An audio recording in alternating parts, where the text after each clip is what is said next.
ठीक है, अब तो समझ गए होंगे क्या होने वाला है।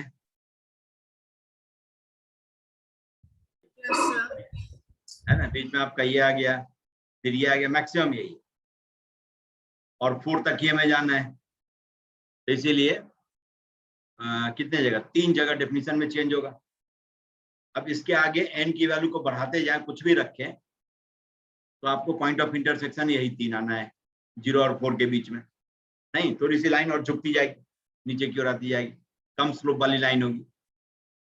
ठीक है, ओरिजिन से पास होने वाली लाइन जिसका स्लोप यहाँ पर 2.5 था, अब आगे यहाँ पर स्लोप हो गया 1/4, है ना, 5 रखेंगे तो 1/5 एंड सो ऑन।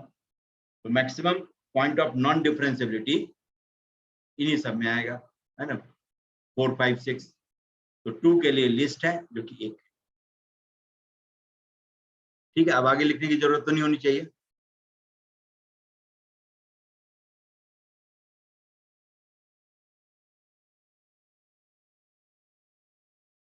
ठीक है, तो n कैन नॉट बी का है, तो 2 n कैन नॉट, बाकी सब में बराबर number of point of discontinuity.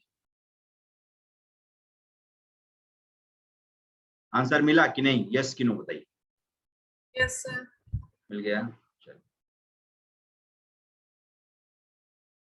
ठीक है, अब आगे की कार्रवाई की जाए। अब आइए, तो ये आपने अपने क्वेश्चन को देख लिया, क्वेरीज को सॉल्व किया, है ना। अब जरा मेरी भी क्वेरीज कुछ, तो डिफरेंशिएबिलिटी पर हमारी चर्चा हुई थी कि फंक्शन कॉन्टिन्यूअस हो, डिफरेंशिएबल हो, है ना, और डिफरेंशिएबिलिटी के लिए कंडीशंस, ये सब हमने निकाला था। कुछ और काम, ठीक है। तो इसी तरह से चाहे फंक्शन के बारे में जो चाहेगा वो सब पूछ लेगा, है ना, जितना चाहेगा, जितनी जानकारी, उतनी जानकारी आपसे लेने की कोशिश करेगा। चलिए एक शुरू कर लें।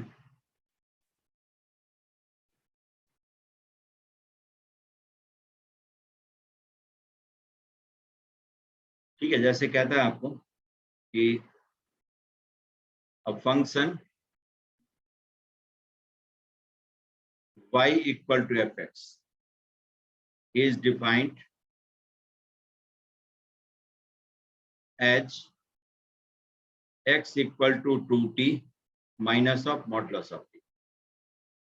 ठीक है, पैरामीट्रिक डेफिनेशन है, और y इक्वल टू कहता है T square plus T times modulus of where t is some real number.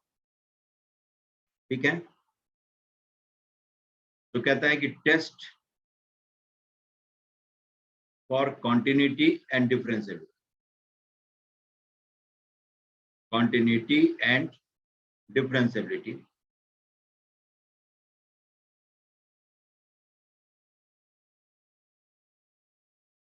of fx in -1 to 1। ठीक है, -1 से लेकर 1 तक में कहता है कॉन्टिन्यूटी डिसकंटिन्यूटी डिस्कस करो। चलिए हम पूरे के लिए देख लेते हैं क्या क्या सब हो सकता है।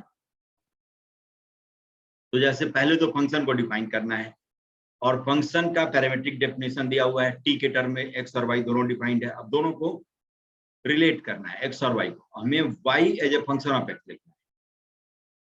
तो देखिए, टी जब ग्रेटर देन और इक्वल टू 0, तो एक्स को आप कह देंगे 2t माइनस ऑफ टी, मतलब टी। ठीक है, तो therefore x is also greater than और इक्वल टू 0, नहीं, क्योंकि t इज x, और ये कंडीशन है कब, जब t ग्रेटर देन 0 था तब, तो इसीलिए t ग्रेटर देन 0 है और t x के बराबर है, इसका अंत x is also greater than और इक्वल टू 0। अब इसी t के लिए y की वैल्यू देखिए, y क्या हो जाएगा, T square plus T square, क्योंकि modulus of T is T, मतलब 2t square, but t is x, ये 2x स्क्वायर हो गया। और ये कंडीशन किस x के लिए वैलिड होगा, when x is greater than और इक्वल टू 0।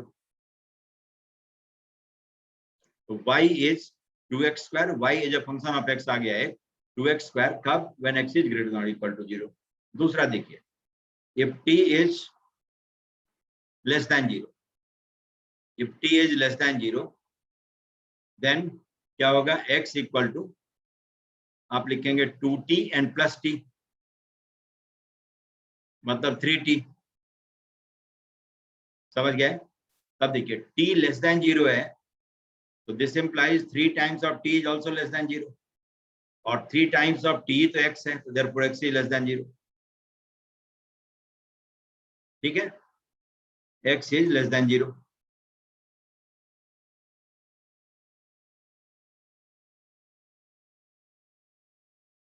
आ गया? तो अब y करिस्पॉन्डिंग लिखिए. y क्या है आपका, टी स्क्वायर और minus of T square, because mod of T is minus T. Mod of T in such case is minus T. इसको मैं यूज कर रहा हूँ बार बार. मतलब y इज 0. कैसे x के लिए, तो when x is less than 0. तो डिफाइन हो गया, y is a function of x. x greater than और इक्वल टू 0 के लिए एक डेफिनेशन है, और x लेस देन 0 के लिए कंटिन्यूअसली इसकी value 0.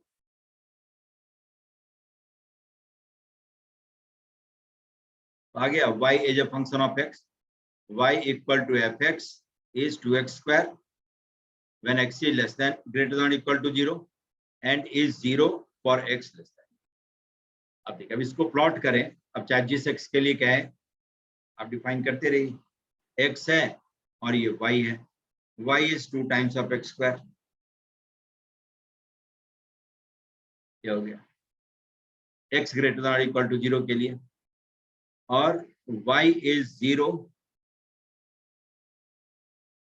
for x less than 0. y is 0 for x less than 0. हो गया? तो फंक्शन देखने से ही लग रहा है कॉन्टिन्यूअस है. कॉन्टिन्यूअस है. अब डिफरेंशिएबिलिटी की बात कहें तो कहां पर डिफरेंशिएबिलिटी चेक करेंगे, x इक्वल टू 0 पर, जहां पर डेफिनेशन चेंज होता है.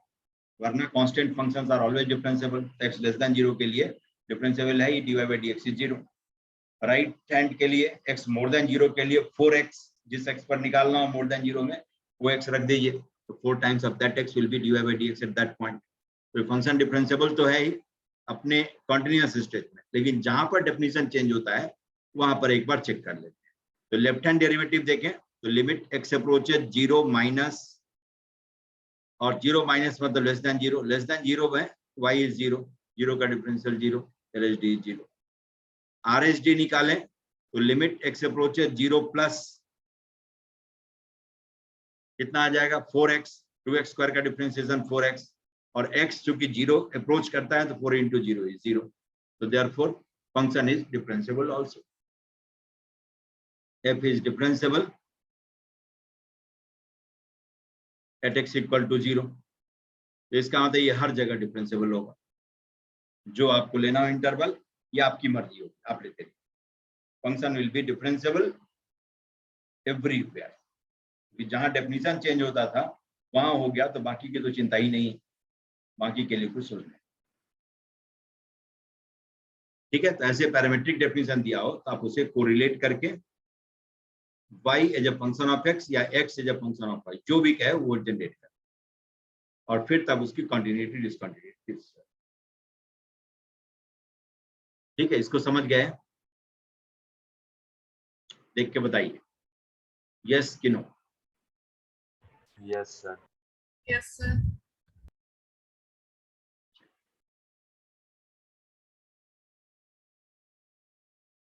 अब नेक्स्ट देखिए, ऐसा ही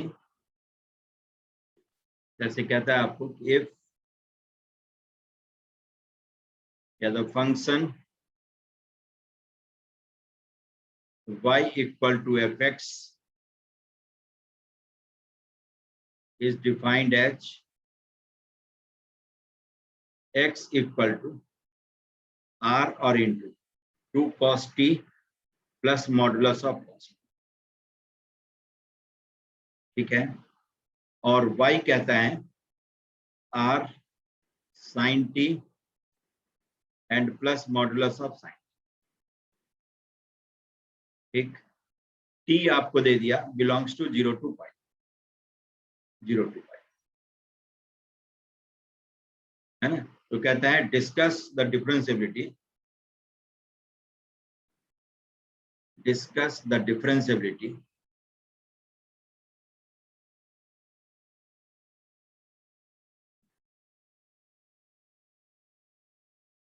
of fx in, ये का इंटरवल आपको दे दिया -r to 3। ठीक है, अब देखिए ये देने का मतलब हो गया कि r इज पॉजिटिव। अभी तक नहीं था, अभी तक सांसें अटकी हुई थी कि r के बारे में जानकारी नहीं किया, लेकिन ऐसा इंटरवल दे करके बता दिया कि r की वैल्यू पॉजिटिव है। क्यों? तो इंटरवल जब कभी भी लिखते हैं तो लोअर लिमिट से अपर लिमिट की तरफ लिखते हैं, है ना।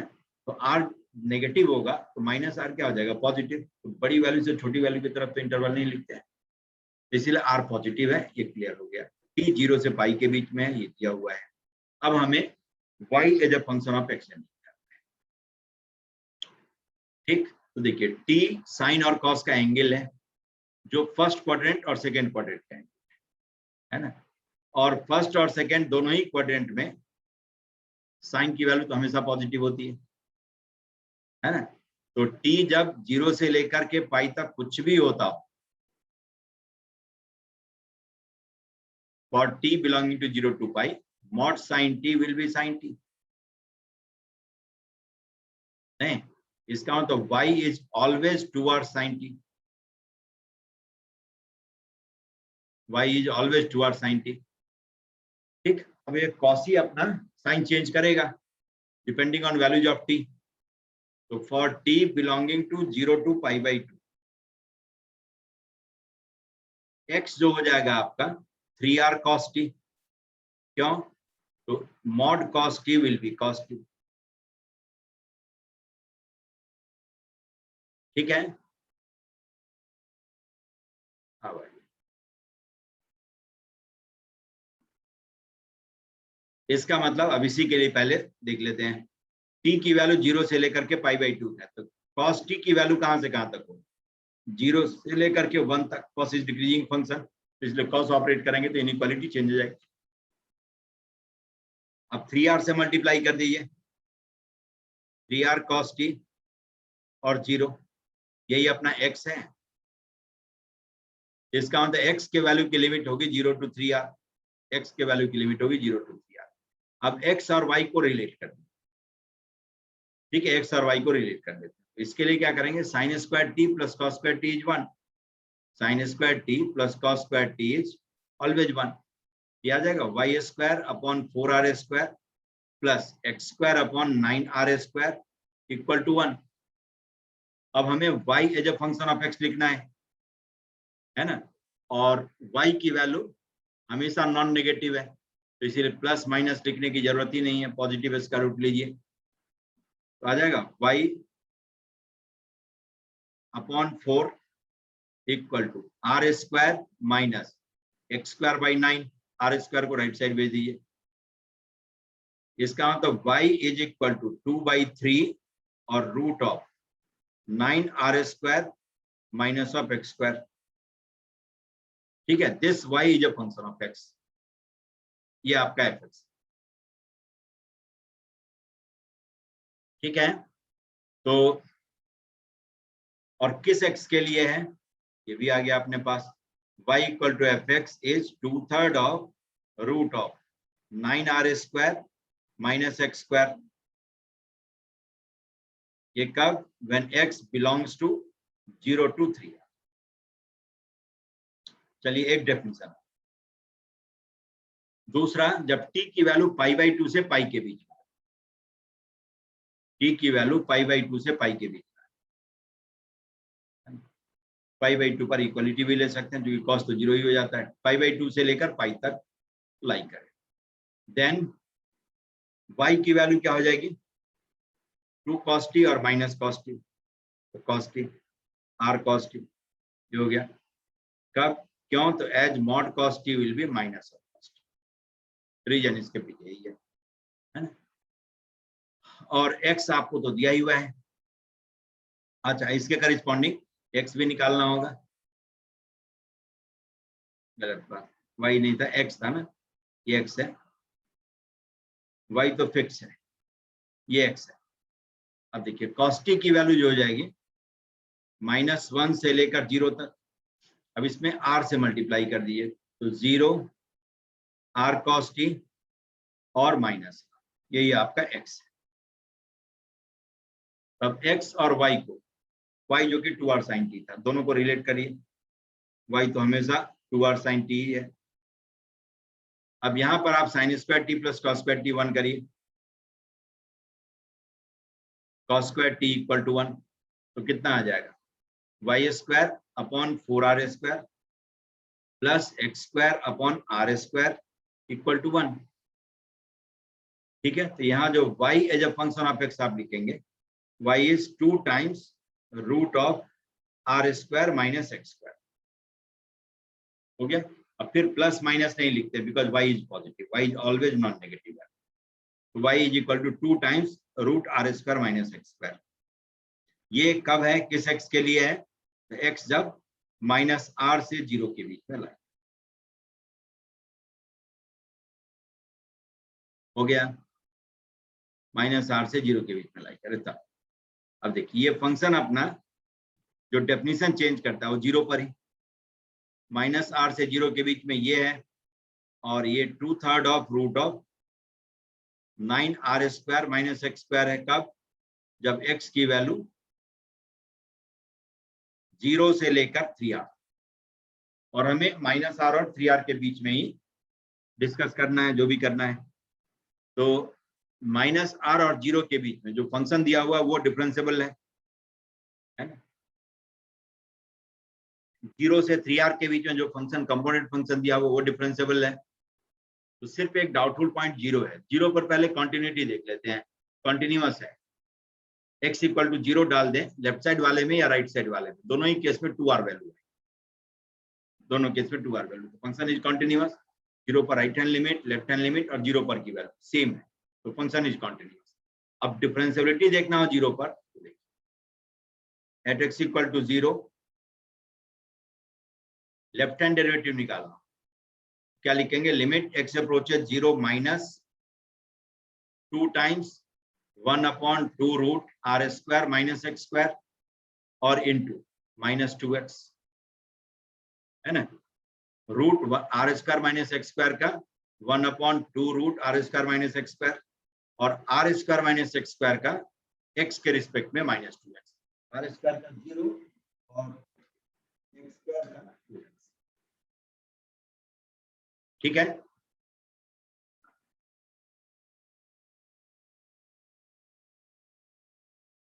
आ गया। तो अब x को 0 अप्रोच करवाइए, इसकी लिमिटिंग वैल्यू 0 हो जाएगी, LHD इज 0, RHD निकाल। तो limit x approaches 0 plus 2/3 of 1 upon 2 root 9r square minus x square और into minus 2x।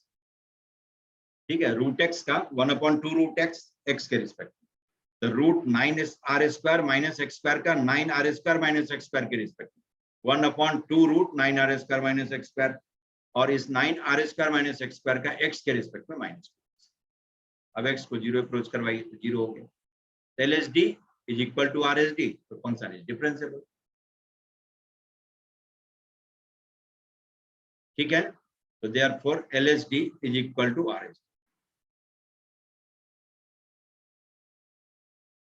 This implies f is differentiable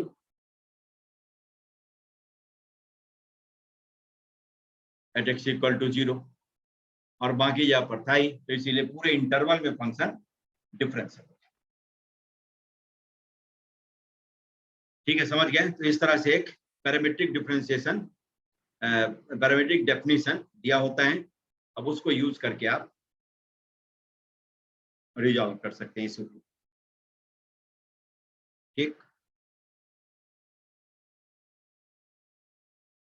जैसे देखिए एक और काम करिए,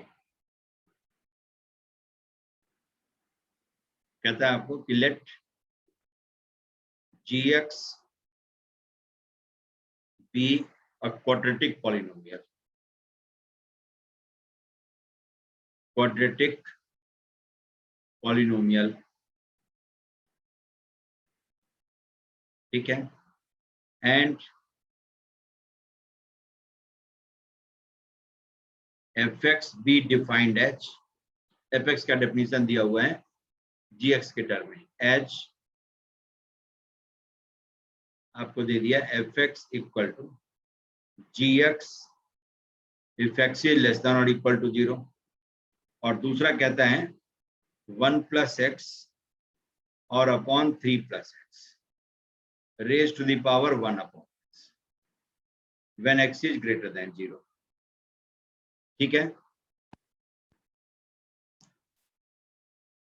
तो आपसे कह रहा है कि find the continuous function f x,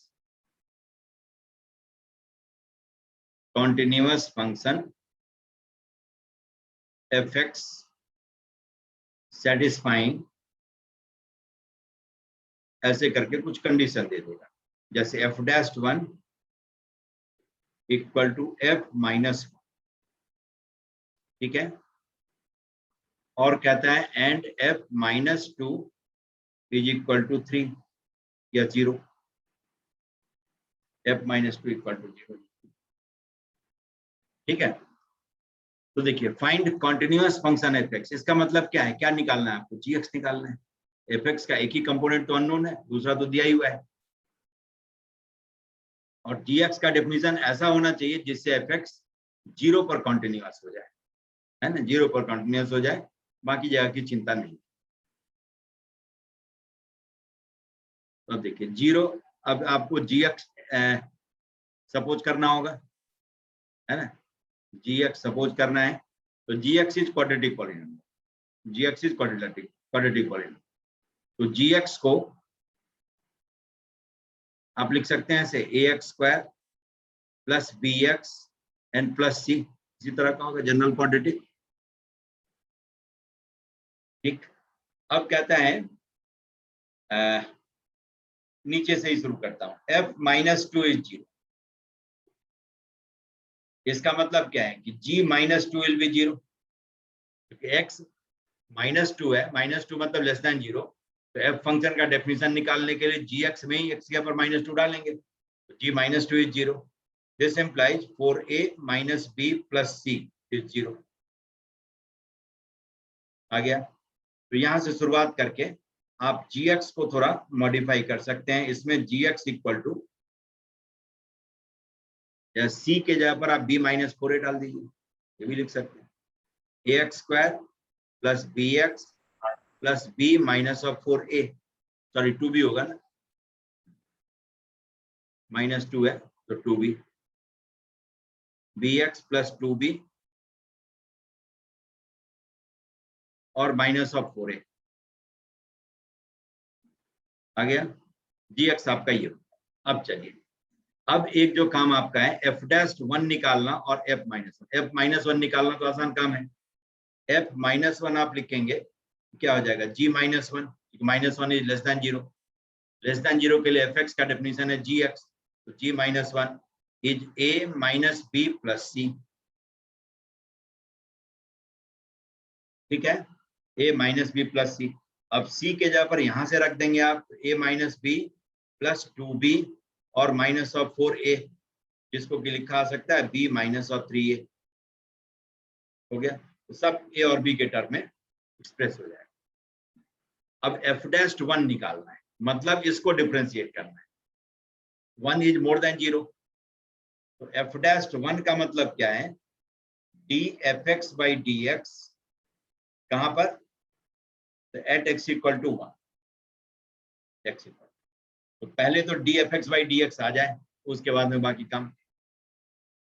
चलिए, अब इस एफ एक्स को मैं वाई ले लेता हूं, मतलब d y by D x निकालने की कोशिश करता हूं, ठीक है, कि y इज एफ एक्स, तो इसका मतलब कि हमें निकालना है क्या है, d y by D x, this implies our question is d y by D x at x equal to 1, at x equal to 1, ये क्या है।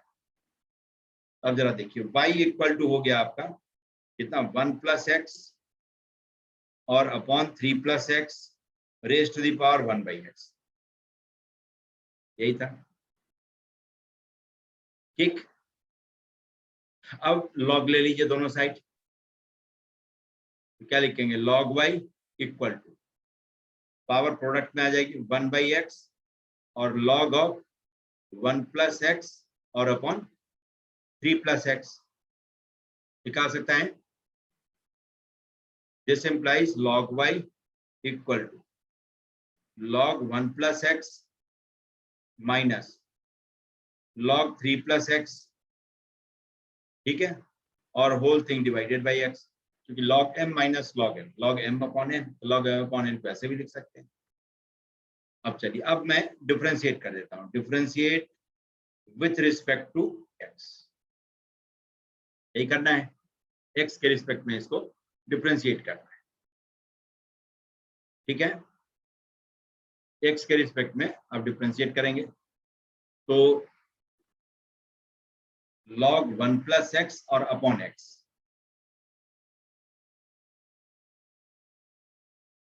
इसको एक बार डिफरेंशिएट करिए और फिर minus of log 3 + x upon x, उसको डिफरेंशिएट कर दिए, कोशिएंट रूल लगा दिए,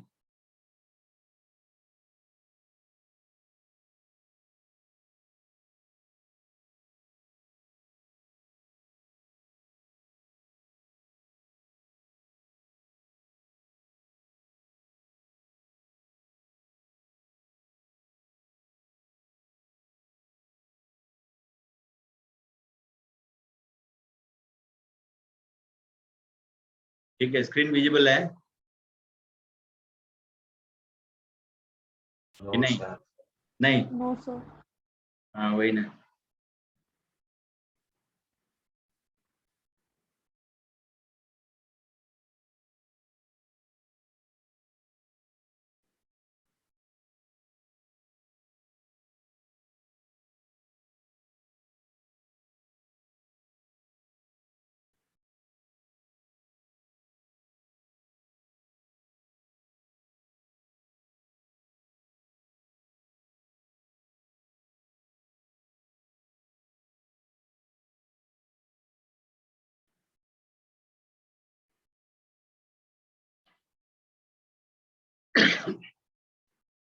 नेटवर्क का जो है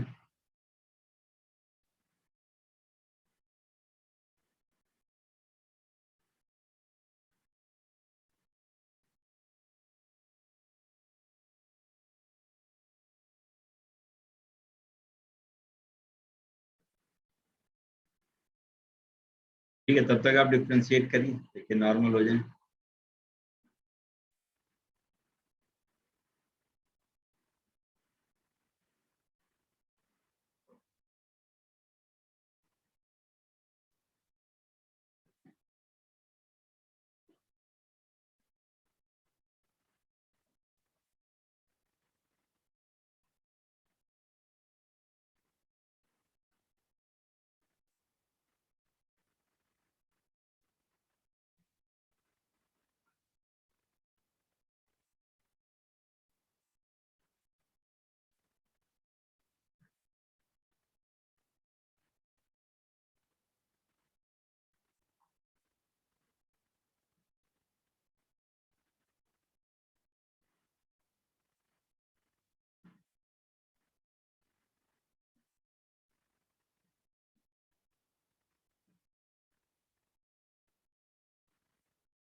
ठीक है, कुछ दिक्कत कर रहा है, ठीक है, फिर से लॉगिन कर लीजिए।